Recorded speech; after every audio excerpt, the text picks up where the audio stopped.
Hi, everyone. My name is Christian Erasmus. I'm the CEO of SLVRCLD. I've been involved in the space for the last 18 years, where we developed a platform that became the de facto solution for insurers in South Africa. And I'm here to tell you a bit about SLVRCLD. And if you've got any comments or questions, please ask as we go along. So firstly is, sorry, here's a lock here.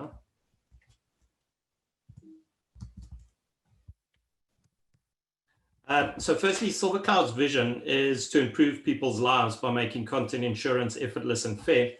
And if we're talking about people, we're not just referring to policyholders and those unfortunate enough to become claimants, but also the claims agents handling the claim, as well as the stakeholders behind the specific insurers and the suppliers.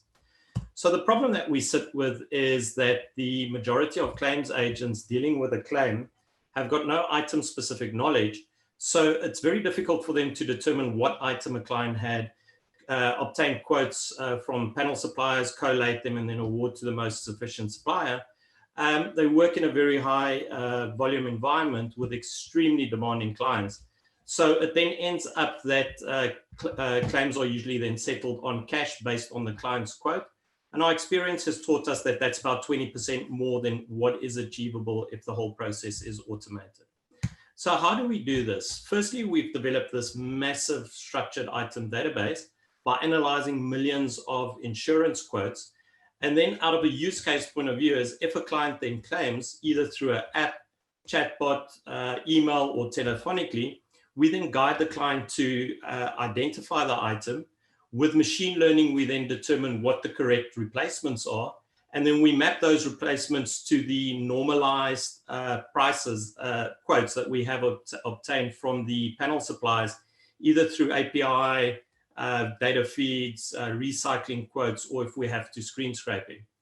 Once, if the pricing is there, if it's not, then it breaks out into a quick tender process.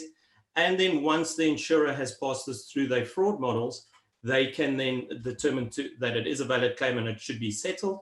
And you can either give the option to the client or the claims handler or your rules can determine it. And then on the settlement methods, it's either vouchers, which is a virtual or physical gift card.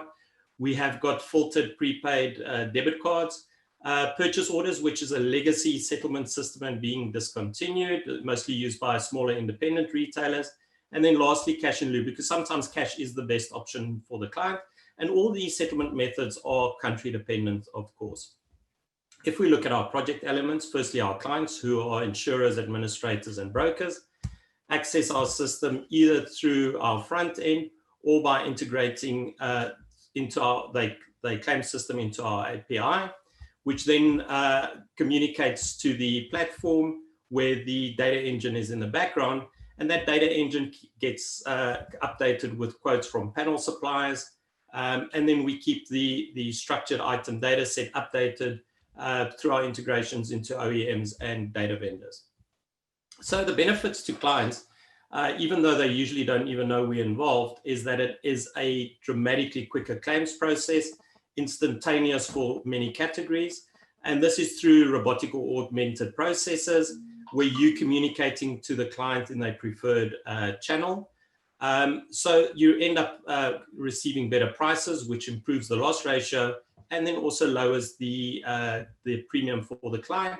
So overall, it's a better claims experience, which generates trust, which is the basis and the foundation of insurers.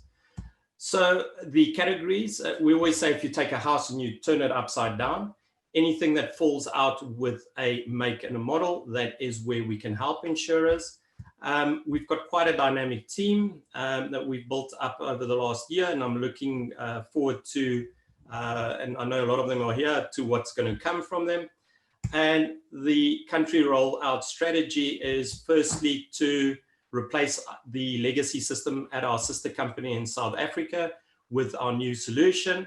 And then also to roll out POCs in the UK, Europe, specifically Netherlands and Belgium in the next, by the end of this year, beginning next year, expand into those markets as well as into Europe next year. We've got our vision to roll out in Australia at the end of next year.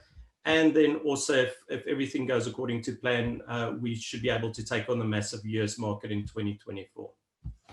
Plug and Play Europe, yeah, it's been a great program. I was a bit skeptical when it was virtualized, but it worked out great.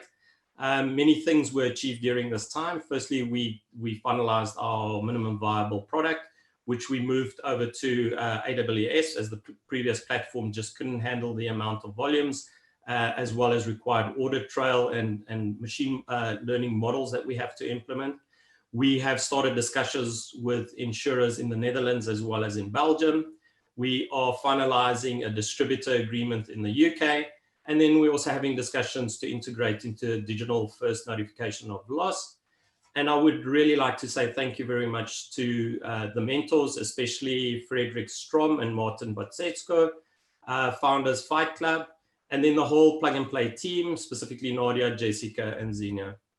Thank you very much. If you've got any questions, please feel free to contact me. There are all my details. Thanks.